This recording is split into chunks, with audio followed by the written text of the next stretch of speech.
பாருங்க இந்த பயிற்சியை செய்யும்போது சில பேர் என்ன பண்ணுறாங்கன்னா, கண்ண நல்லா சுருக்கிடுறாங்க. அப்படி பண்ணக்கூடாது. பாருங்க, நல்லா தேய்ச்சுட்டு, கண்ண நல்லா இறுக்கி மூடி இப்படி பண்ணீங்கன்னா, அது பயிற்சி கிடையாது.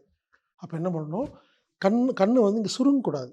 கண்ணு மூடணும், சுருங்கக்கூடாது. ஞாபகம் வச்சுக்கங்க. பாருங்க கண்ணு இப்படி மூடுறது, சுருக்குறது. அப்படி கஷ்டப்பட்டு பண்ணாம ரிலாக்ஸ். கண்ணு லேசா மூடியிருக்கணும். அவ்வளோதான். ரிலாக்ஸா மூடிட்டு இந்த மாரி வைக்கணும். சரிங்க. இந்த பயிற்சி நீங்க வீட்ல ஒரு நாளைக்கு 4 முறை செய்து பாருங்கள். இப்போ 15 நிமிடம் நம்ம இந்த வகுப்புல டைம் கொடுக்க முடியாதுங்கிறனால, இப்ப நான் உங்களுக்கு 3 நிமிடம் அவகாசம் குடுக்குறேங்க. 3 மினிட்ஸ். அதுக்குள்ள நீங்க கைய உரசி, கண்ணுக்கு மேல வச்சு, கரெக்ட்டா 3 நிமிஷத்துக்கு அப்புறமா, "வாழ்க வளமுடன்" அப்படின்னு நான் சொல்லுவேன். சொன்ன உடனே நீங்க கைகள எடுத்துக்கங்க. எடுத்துட்டு உள்ளங்கைய பார்த்து இந்த பயிற்சிய முடிச்சுக்கலாம்.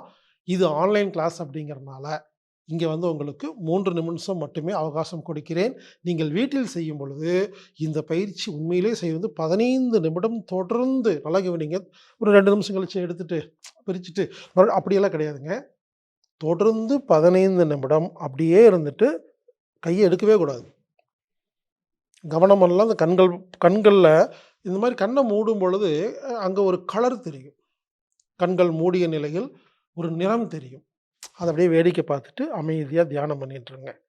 15 நிமிடம் வச்சிருக்கணும். இதுதான் உண்மையான பயிற்சி. இப்பொழுது உங்களுக்கு 3 நிமிடம் அவகாசம் கொடுக்கிறேன். இந்த 3 நிமிடத்தில் நீங்கள் இந்த பயிற்சி செய்யுங்கள். 3 நிமிடம் முடிந்த பிறகு கடைசியாக நான் "வாழ்க வளமுடன்" அப்படின்னு சொல்லும் பொழுது, நீங்க இந்த பயிற்சிய நிறைவுக்கு கொண்டு வந்துரலாம்.